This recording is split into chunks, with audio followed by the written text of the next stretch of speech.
Welcome into the Michigan Football Report. I am your host, James Yoder, and we're going to start this show with a question today. I want to feel your pain. I want to know if you are as desperate for a win over the Ohio State football program, the Buckeyes, as I am.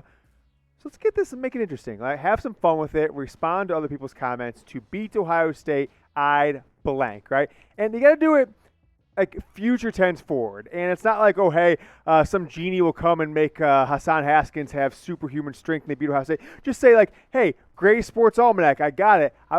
Michigan's going to win this one, so you would do it, okay? Don't be like, well, if they win, then I would. No. You got to do it in advance. So if I knew now that Michigan, I could look forward in the future 9 days and say, oh, Michigan beats Ohio State right now, I'd give up my iPhone for a year. I'd shave my eyebrows. I'd not wear shoes for 6 months, okay? I would probably give up alcohol for 2 to 3 years. That's probably how long I could go. And I wouldn't, I don't know.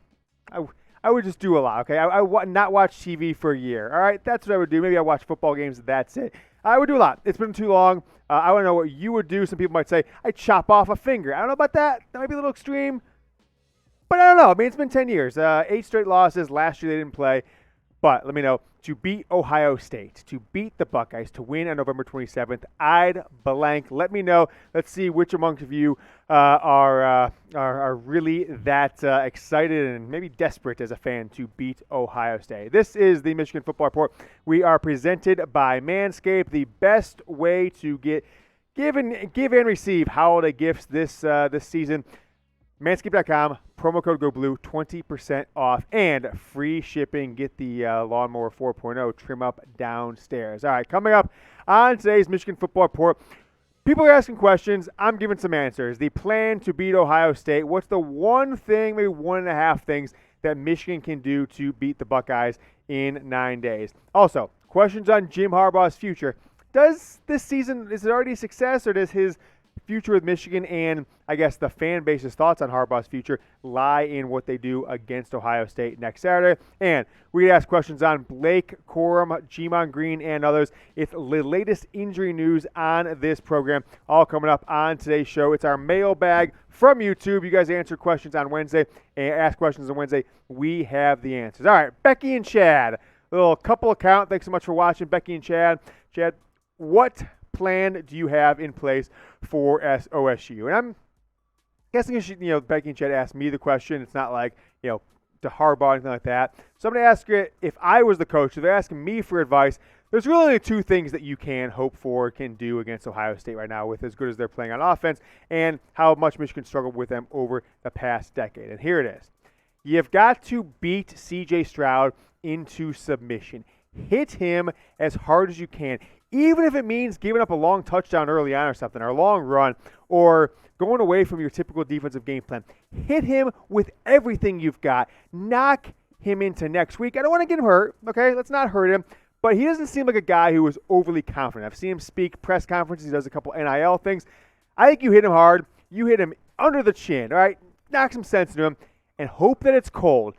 Pain doesn't go away as fast in the cold weather. You're living in Michigan, living in Ohio, living in the Northeast, living in the Midwest where it's cold right now. You know that if you stub your toe but you're out in the freezing cold, oh my gosh, it lasts a little longer. So let's hope for bad weather, okay? We'll start getting, we're in the 10-day forecast. We'll start seeing a little bit more credible weather forecast in the next few days. Hope for bad weather. It could only help Michigan. Cold, rainy, snow, whatever it is. But I'll ask you guys this question. How many points will Michigan score against Ohio State next Saturday? You've seen him score 38 points 3 years ago, 2018, and still lost by 24, right? 68-32. Ohio State seemed to have no problem 2018, 2019, and would have been the same last year, scoring against Michigan's defense. But it's a new year, Mike McDonald. But maybe the question over on the other side. You're not going to stop Ohio State altogether. You hope to hold them below 40 points, I guess. How many points will Michigan score against the Buckeyes? You might get hit with the YouTube ad break here. So while this ad plays, go down and comment below how many points Michigan will score against Ohio State. I pinned this comment right beneath the video. Next question from Mark Majkowski, longtime viewer of the show. Thanks so much, Mark. After admitting errors and seeing the other coaches attack Jim Harbaugh for answering questions on the multiple mistakes that were made. Do the Big Ten refs owe Michigan a game-altering touchdown makeup call? So what basically Mark's saying here is because the Big Ten blew that call on the strip sack that Aiden Hutchinson returned for a touchdown against Michigan State, could have been the difference in the game, right? 4-point game, 7-point turnover call. Do the Big Tens owe them Michigan a overturned call? And they certainly probably should. Michigan would be ranked number 2 in the country right now if not for that call. Probably, right? Probably. But the Ohio State the Buckeyes deep state run media, okay? There are executives at ESPN and Fox and the Big Ten Network and CBS Sports, although they don't play Big Ten games, that just do everything they can to make sure Ohio State gets favorable calls, favorable discussion when replays go to the booth when Ohio State's playing. So I'm sure they had something to do with Michigan getting that call overturned. It had to be, right? Why would the Big Ten refs overturn a call that literally could not be overturned with the naked eye, even with the most close-up zoom in? The knee was touching, the leg was touching, whatever it was. I didn't see it, so it had to be an Ohio State conspiracy. So I doubt it'll happen against the Buckeyes. But maybe, they should, but they won't because Ohio State, it's a cult, and they clearly are infiltrating the networks, the refs, whatever it is. Michigan really doesn't stand a chance when it comes to this conspiracy that Ohio State runs when it comes to the networks, the refs. Nevertheless, I'm holding out hope that Michigan can win next week, and I've got the mantra. Toss it up on screen. There it is. Jack behind the camera. Beat Ohio State again. Ohio State fans are already giving me the business on Twitter. They've started infiltrating our comment section here. Like we did with Michigan State, like we did with Penn State fans, make sure they don't feel welcome.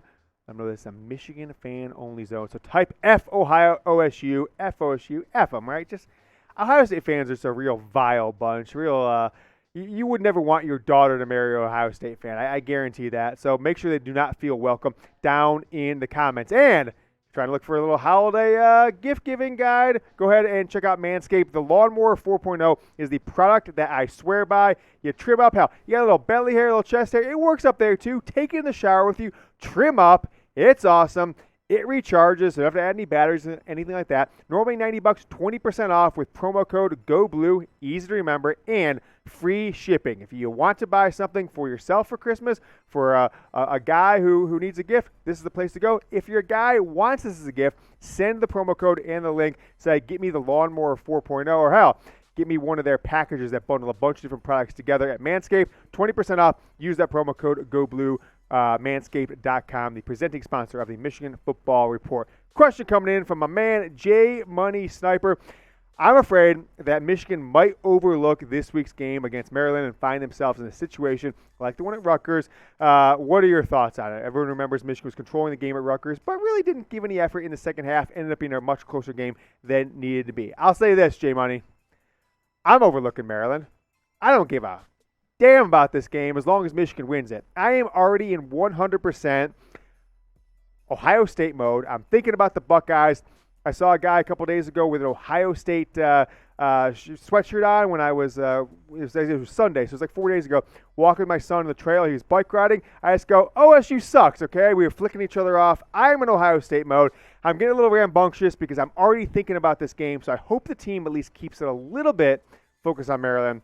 Because you and me, I know, we're on the same page. We're looking forward to the Ohio State game, just praying, just hoping, just channeling energy to Harbaugh and the players to just get a damn win. It's one a decade. What more can we ask for at this point? I'm overlooking Maryland, but hopefully the players don't. If they do, yeah, it could be another Rutgers game where Michigan is in a tight one against a team that they should honestly blow out by at least 30 points.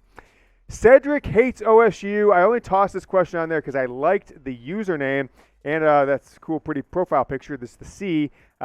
Any word on the Blake Corum and the Gemon Green injuries? All right.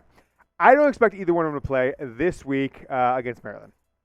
And you might not see Gemon Green the rest of the regular season, right? It sounds like his injury is one that's going to be out 3 to 6 weeks, 2 to 4 weeks. It's not a 1 week thing. He went out a couple weeks ago, and he, of course, missed the Penn State game. Probably going to miss, we missed Maryland game, probably going to miss Ohio State. I would say Corum is 50-50 for Ohio State at this point. Do not expect him to play against Maryland unless something drastic changes, right? They're practicing here on Thursday before, practice is still going on while we're filming. So if he got in and he was going healthy, I could be wrong. But from what we knew from Wednesday, we won't see Blake Corum against Maryland, and he is trying to recover, do everything he can to play against Ohio State on the 27th. Make sure you guys, though, are subscribed to the channel. We are about 50 subscribers behind the Michigan podcast. We blew past a few other channels in the past 2 months, so appreciate all of the audience. If you're new here, welcome to the fam, youtube.com/Michigan TV. It's the Michigan Football Report. We've got videos every single day of the football season and 4 or 5 days a week during the offseason. Michigan Marv with the question, does OSU having to play a top 10 Michigan State the week before the game hurt or help Michigan? I mean, I think it just helps them, right? I couldn't imagine there was a situation where it would hurt. Okay. It helps Michigan. I can't imagine it was a situation where it hurt Michigan. It probably hurts Ohio State, right? Michigan, in all reality, can put significant resources, both from coaching, practice reps on things they will only do a week from now against Ohio State. Where I don't think Ohio State has that luxury to do against Michigan. Their focus needs to be on Michigan State, Michigan State, Michigan State. Sunday morning, Saturday night, they can start focusing on Michigan. But Michigan's basically got at least a half of a bye week, if you think about it. 2 weeks to prepare for a team. They're not putting all their preparation against Maryland. Half of it, at least, is going against Ohio State. I think it helps Michigan. Now, will be enough to overcome the talent discrepancies in the field? We will see coming up in 9 days. 9 days. 9 days, right? From Ferris Bueller 9 times. I can't wait. I don't think I'll get anything done over the next 9 days. I am thinking about this game so much. I'm excited, yet I am also terrified. But there's a game going on in this conference Saturday that's not Michigan-Maryland that you might care about. It's Michigan State versus Ohio State. The Buckeyes are favored by nearly 3 touchdowns. It's an 18.5-point, 19-point line. The pundits and scribes and analysts out there say Ohio State is going to throw all over Michigan State. We saw it with Cade McNamara. Ohio State, much better passing game. But let me know, who are you rooting for? If you think Michigan has a chance to beat Ohio State, you root for Ohio State to win, but maybe look bad because you don't want Michigan State to win the Big Ten if both teams are to beat Ohio State. Michigan State has the tiebreaker against Michigan, so I guess I'm rooting for Ohio State. I'm just rooting for a bad game and for both teams to look like crap, and that's what I'm rooting for, but I guess if I had to pick one, I'm typing OSU. So type OSU or MSU down in the comments. KJ coming in with a question here. He says, what kind of question is this, Jack? This is a Debbie Downer. We're ending the show on this? Preposterous. All right. KJ says, once we get beat down next weekend, how can this administration bring Harbaugh back? He has won nothing since he has, I think he meant to say he has won nothing since coming here. Thanks. I also saw a comment on our post Wednesday from KJ. It says, fire Harbaugh. Look, I've been a big critic of Harbaugh. Last year, I almost went nuclear on the fact that Harbaugh had his team so ill-prepared and so ill-talented against teams that they should have easily beat when they went 2-4. But they're 9-1. Harbaugh is 100% safe unless what, James? They have to get embarrassed by Ohio State to levels that you can't, I guess you can't imagine because it's happened the last 2 times these teams have played. I'm talking 62, but not even 38, 62-14, 62-21. It has to be wildly embarrassing. So embarrassing that Jim Harbaugh himself is speechless in the post-game press conference, speechless when he talks to his team, and the team just has to completely fold for the bowl game. Players won't play for him. He basically has to lose the locker room from what happens at Ohio State, have a bunch of guys sit out the bowl game, and then get blown out in probably a premier bowl game, probably a New Year's Six bowl game against a Notre Dame or a team from the SEC or a team from the Pac-12. If that happens and Harbaugh goes 0-2 in his final 2 games of the year again, you may have a chance to replace him. I don't think so. I don't think either of those things are going to happen. I think Michigan can keep it competitive against Ohio State.